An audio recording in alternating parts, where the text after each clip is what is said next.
उत्तराखंडेर हरिद्वार থেকে মাত্র 30 কিলোমিটার দূরে গঙ্গা যেখানে শিবালিক পাহাড়ের কোলে গিয়ে মিশেছে, যে স্থানে এক অদ্ভুত শান্তি চারিদিক দিয়ে আপনাকে ঘিরে ধরে। স্কন্দ পুরাণ এবং রামায়ণে উল্লেখ থাকা সেই স্থানই হলো ঋষিকেশ।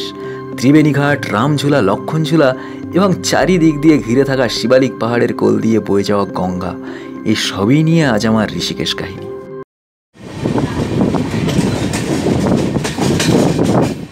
হরিদ্বার এবং ঋষিকেশ এই দুটি জায়গায় একসাথে ছিল আমার ভ্রমণ তালিকাতে, তাই আমি আগে ঘুরেছিলাম হরিদ্বার।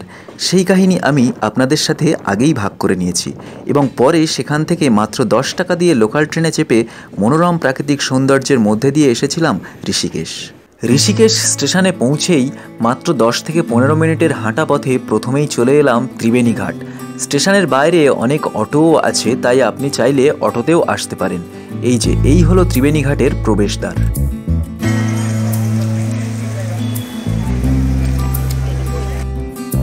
উত্তরাখণ্ডের ঋষিকেশে অবস্থিত এই ত্রিবেণী ঘাট ভারতের একটি বিশেষ ধার্মিক স্থান, যা ভারতের প্রাচীন সংস্কৃতির ধারা বিশেষভাবে বহন করে চলেছে।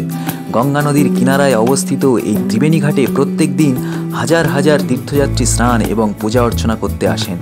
গঙ্গা, যমুনা এবং অদৃশ্য সরস্বতী, এই 3 নদীর মিলিত রূপ যা এই ত্রিবেণী নামে পরিচিত। মানা হয় এই 3 পবিত্র নদী সংযোগস্থল এই ত্রিবেণী ঘাটে স্নান করলে সমস্ত পাপ থেকে মুক্তি ঘটে।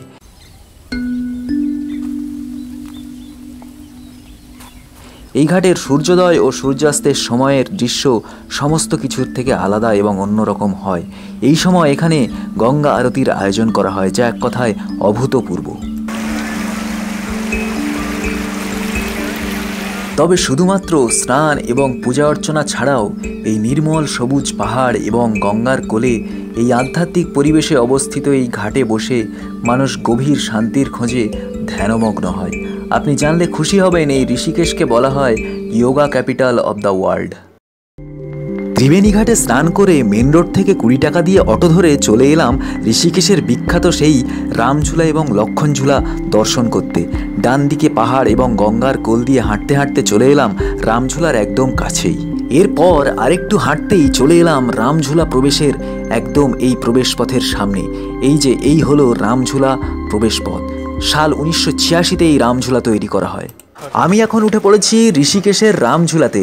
এই ঋষিকেশে কিন্তু অনেক দর্শনীয় স্থান আছে, কিন্তু ঋষিকেশের নাম বললেই গঙ্গার পরে যে দুটি নাম সবার মাথায় আসে বা যে দুটি নাম সবার আগেই বলতে হয়, তা হচ্ছে এই ঋষিকেশের রামঝুলা এবং লক্ষণঝুলা। এই রামঝুলা এবং লক্ষণঝুলাই কিন্তু ঋষিকেশকে ভারত তথা সারা বিশ্বের কাছে পরিচয় করিয়ে দেয়। অর্থাৎ এই রামঝুলা এবং লক্ষণঝুলাকে এই ঋষিকেশের পরিচায়ক বলা যায়। 230 মিটার লম্বা এই রামঝুলা শিবানন্দনগর এবং স্বর্গ আশ্রমকে একে অপরের সাথে যুক্ত করে। তবে এই রামঝুলার থেকে কিন্তু লক্ষণঝুলা অনেক বেশি প্রাচীন। প্রথমবারের জন্য লক্ষণঝুলা তৈরি করা হয় 1923 সালে। আর এই লক্ষণঝুলার সাথে পৌরাণিক কাহিনীর সম্পর্ক থাকলেও এই রামঝুলার সাথে কিন্তু কোনো সম্পর্ক নেই। লক্ষণঝুলার পরে এই রামঝুলা তৈরি করা হয় এবং এই ঝুলাটি লক্ষণঝুলার থেকে বড় হওয়ায় এই ঝুলার নাম রাখা হয় রামঝুলা। রামঝুলা পেরিয়ে প্রায় 20 মিনিট হেঁটে আমি চলে এসেছিলাম লক্ষণঝুলার কাছে, কিন্তু পুনর্নির্মাণ কাজের জন্য যাতায়াত পুরোপুরিভাবে বন্ধ থাকায় আপনাদের দূর থেকে দেখাতে চেষ্টা করলাম। পুরাণ মতে লক্ষণঝুলা নির্মিত এই স্থানেই রামানুজ লক্ষণ পাটের দড়ির সাহায্যে এই গঙ্গা পার হয়েছিলেন, তাই সেই স্থানে নির্মিত ঝুলাটির নাম হয় লক্ষণঝুলা। গঙ্গা ও পাহাড়ে ঘেরা কেদারনাথ, বদ্রীনাথ, গঙ্গোত্রী এবং যমুনেত্রী 4 ধাম যাত্রার প্রবেশপথ এই ঋষিকেশ আপনার মধ্যে নিয়ে আসবে অফুরন্ত এক মানসিক শান্তি। তাই আপনার ভ্রমণ তালিকাতে প্রথম সারিতে তো থাকতেই পারে ঋষিকেশ। এমন আরও নতুন ভ্রমণ কাহিনী দেখতে অবশ্যই সাবস্ক্রাইব করে পাশে থাকবেন। আপনাদের পাশে থাকাই আমার উৎসাহ। দেখা হচ্ছে পরের আরও একটি নতুন ভিডিওতে।